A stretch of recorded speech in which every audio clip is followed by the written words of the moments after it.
আমার এই গাছটায় ফুল হচ্ছিল না।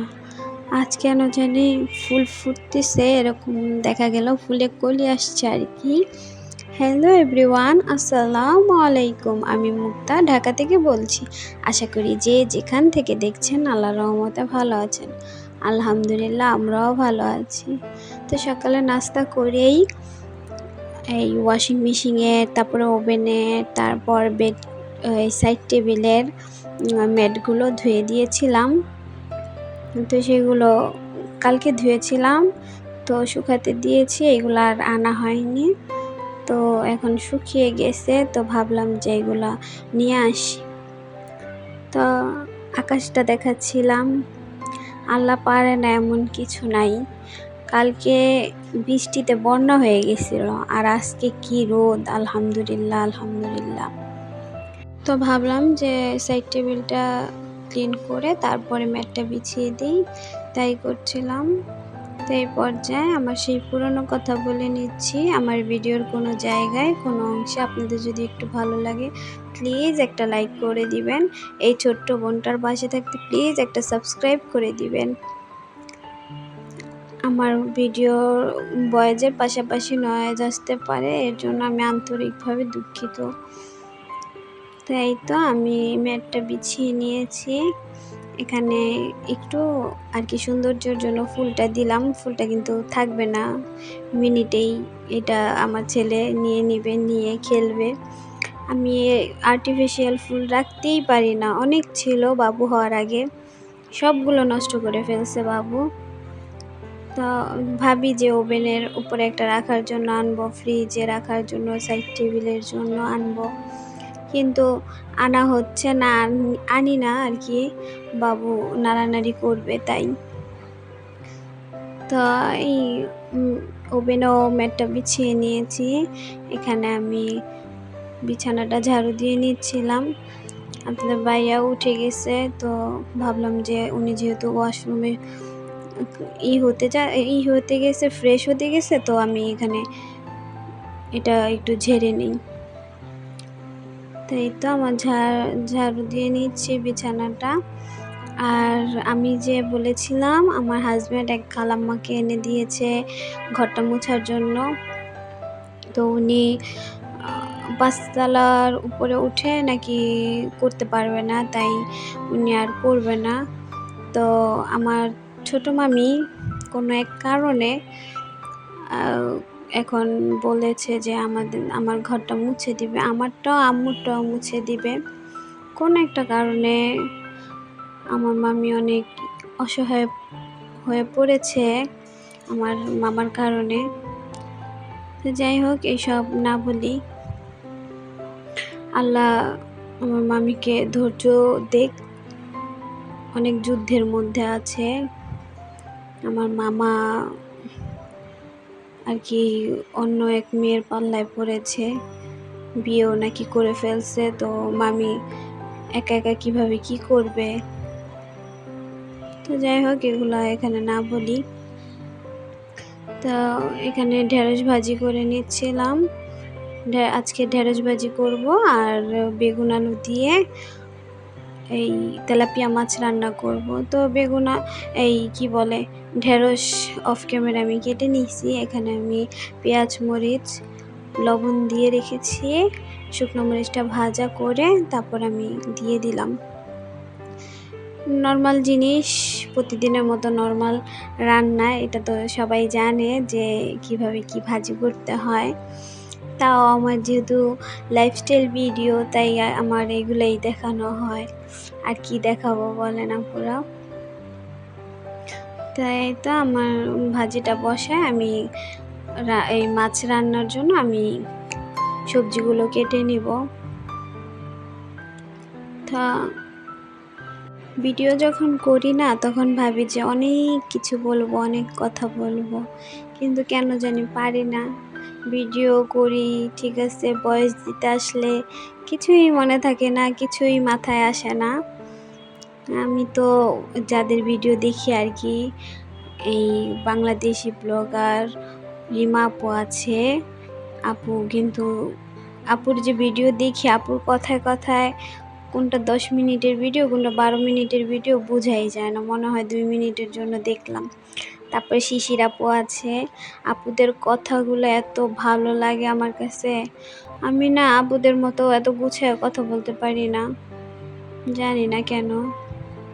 তো যাই হোক, ওই শিশির আপুর কাছ থেকে কয়েকটা রান্না বান্না শিখতেছি। তারপরে ভিডিও কিভাবে কি করা লাগে কি না, আপু তো ভিডিওতে ডিটেলসে বলে না, তাও আপু যে ভিডিওগুলো করে বা যেরকমভাবে করে ওইরকম করার চেষ্টা করি। আচ্ছা, আমরা তো শিক্ষকের কাছেও শিখি, ঠিক না?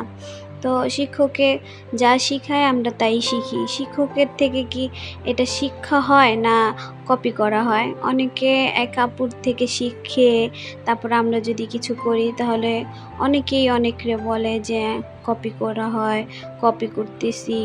আমি তো আমার আম্মুর কাছ থেকে রান্নাবান্না শিখছি, তারপরে ইউটিউবে অনেক আপুদের কাছ থেকে রান্নাবান্না শিখছি।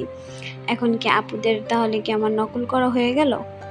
আপুরা তো কি বলে কাজ শিখায়, কাজ দেখায়, যেগুলো আমরা অনেক ইজিভাবে করতে পারি এরকম কাজ দেখায়। তারপরে এই যে ভিডিওগুলো আমরা করি, তো আমরা যদি বড়দের কাছ থেকে নাই শিখি তাহলে আমরা করব কিভাবে? আমরা শিখব কি? শিখার জন্য হলেও তো আপুদের কাছ থেকে আপুরা যা করে সেরকম করার চেষ্টা করতে পারি আমরা। এটা কি কপি হয়ে যায়?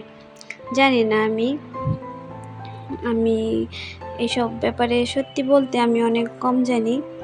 যাই হোক, আমার কথাবার্তা ভুল ত্রুটি হলে আমাকে ক্ষমা সুন্দর দৃষ্টিতে দেখবেন। তো এখানে আমার কাটাকুটা শেষ হয়ে গেছে। আমি বসে এই কি বলে এটা, ঢেঁড়স ভাজি রান্না শেষ হয়ে গেছে। তো এখানে আমি আমার তরকারিটা বসায় দিয়েছি। তো তরকারিতে এই মাছ ভেজে নিয়েছি অফ ক্যামেরায়। তো পেঁয়াজ মরিচ দিয়ে তেল দিয়ে এখন ভেজে নেব। এই যে আমার রান্নাঘরের চুলাটা আমি চাইছিলাম আপনাদের সাথে শেয়ার করব। তো তখন মেহমান ছিল, তাই ওপেন করার টাইমে আমি দেখাতে পারিনি। আমার কিন্তু এটা অনেক শখ ছিল এরকম একটা চুলার। তো 2 বার্নারের আনতে পারতাম যদি গ্যাসটা আর কি পাস করা থাকতো, বাড়িওয়ালা যদি পারমিশন দিত।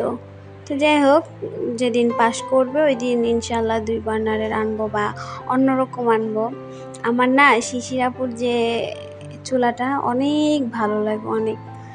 তারপর আপু যে কালকে ভিডিওতে দেখলাম আপু একটা মশলার জন্য দানি এনেছে গ্রাফটা পান্ডার থেকে, অনেক সুন্দর। ওইটা আমি অনেক দিন ধরে ভাবি যে আনবো, কিন্তু গিফটেমে করতেছি, আনতেছি না। আর আমার যে রান্নাঘর ছোটোখাটো রান্নাঘর, এই জায়গায় মানবে কি না। তো যাই হোক, কত কথা বলে নিলাম। এখানে আমি পেঁয়াজ মরিচ ভেজে এখন মশলা দিয়ে দিলাম। মশলা দিয়ে আমি কষাই নেব। কষানোর পরে আমি বেগুন আলু দিয়ে দিব। তো এটা তো রান্নাবান্না সবসময় শেয়ার করি, সবসময় বলে দিই। প্রতিদিন এক ভিডিও, প্রতিদিন এক কথা, আপনারা শুনতে শুনতে বোরিং হন কি না আল্লাহ জানে। কিন্তু আমাকে যারা ভালোবাসে তারাই কিন্তু একটুও মনে হয় বোরিং হয় না, আমাকে ভালোবাসা দিয়েই যাচ্ছে। তো এই তো এখানে মশলাটা কষানো হয়ে গেছে, এখানে আমি এখন বেগুন আলু দিয়ে দিব। আর আমি না নর্মাল টাইমে যখন কাজ করি তখন না কোনো ভুল হয় না, যখন আমি ভিডিওটা অন করি তখন একটা না একটা ভুল হবেই। এই যে ঠাস করে একটা বেগুন পড়ে গেছে, এটা আমার সাথে হবেই। ভিডিওতেই যত সব ভুল ত্রুটি সব আমার ভিডিওতেই হবে, সত্যি কথা। বেগুনটা কেন পড়লো? বেগুনটা পড়ার কি কোনো দরকার ছিল? ঠাস করে পড়ে গেল। তো যাই হোক, বেগুন আলু হয়ে গেছে কষানো। আর এই ভিডিওতে বা কত ভিডিওতেই আমি শিশির আপুর কথা বলি, আর এই ভিডিওতে একটু বেশি বললাম। আপু রাগ করো কি না, আপু আমাকে জানাবে কিন্তু আমি খুশি হয়ে আনন্দ স্বরূপ তোমার কথাগুলো বলি, তোমার জিনিসের কথা বলি, আমার খুব ভাল লাগে। সত্যি আমার খুবই ভালো লাগে আপুর ভিডিওগুলো, তারপরে আপুর কাজগুলো। আপু যেভাবে ভিডিওগুলো করে, যেভাবে শ্যুটগুলো করে অনেক সুন্দর হয়, অনেক সুন্দর। তো যাই হোক, এখানে কষানো শেষ হয়ে পানি দিয়ে নিলাম ঝোলের জন্য। ঝোল বলক এসে আমি এখন মাছ দিয়ে দিলাম। তো এখানে মাছ দেওয়ার পরে হয়ে গেল আমার তরকারিটা। তো এখানে আমি কিছুটা জিরার ফাঁকি দিয়ে দিব।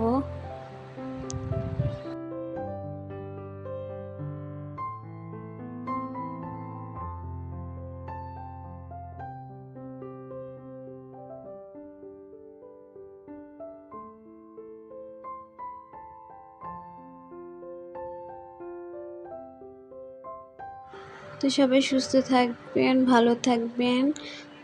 আজ এই পর্যন্ত। আল্লাহ হাফেজ। আসসালামু আলাইকুম।